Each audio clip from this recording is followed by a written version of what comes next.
বাংলাদেশের বিশেষ একটি গোয়েন্দা সংস্থার তৎপরতায় গত কয়েকদিনে অভিযান চালিয়ে দুজন ভারতীয় গোয়েন্দা সংস্থার গুপ্তচরকে দেশের উত্তর ও উত্তর-পশ্চিমাঞ্চল হতে গ্রেপ্তার করা হয়েছে। গুপ্তচর দুইজনের সংক্ষিপ্ত নাম এমবি ও এমবিএস।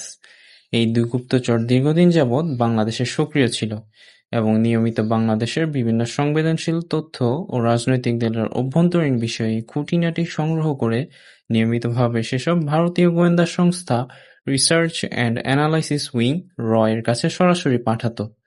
নজরদারিতে পরিষ্কার প্রমাণ পাওয়া গেছে যে দেশের নির্দিষ্ট কয়েকটি পয়েন্ট দিয়ে ভারতে প্রবেশ করে সীমান্তবর্তী এলাকায় অপেক্ষারত বিএসএফের গাড়িতে করে তাদের ভারতের মালদা শহরের স্টেশন হেডকোয়ার্টারে নিয়ে যাওয়া হয় এবং সেখানে এর অন্তত ৩ জন কর্মকর্তাকে তারা বিস্তারিত ব্যাখ্যা করত। নজরদারির আরেক পর্যায়ে এই গুপ্তচরদের জলপাইগুড়ির বিন্নাগুড়ি সেনানিবাস, যা ভারতীয় সেনাবাহিনীর ২০ মাউন্টেন পদাতিক ডিভিশনের সদর দপ্তর, সেখানে প্রবেশ করতে দেখা যায়। গ্রেপ্তারের সময় তাদের কাছ থেকে বেশ কয়েকটি মোবাইল ফোন, পেন ও হার্ড ড্রাইভ এবং ল্যাপটপ উদ্ধার করা হয়।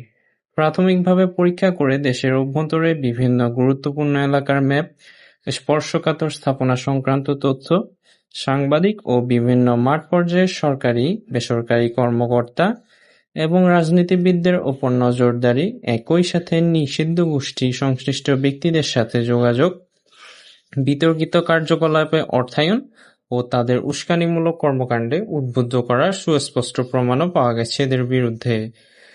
এ সময় ভারতের মিলিটারি ইন্টেলিজেন্সের কিছু নথি এবং ভারতে তাদের সাথে নিয়মিত যোগাযোগ রয়েছে এমন ব্যক্তিদের তথ্যাদি পাওয়া গেছে। দেশের প্রচলিত আইনে বিচারের আওতায় এনে এদের দৃষ্টান্তমূলক শাস্তি নিশ্চিত করতে ইতোমধ্যেই এই দুই ব্যক্তিকে যথাযথ নিরাপত্তা সংস্থার কাছে হস্তান্তর করা হয়েছে।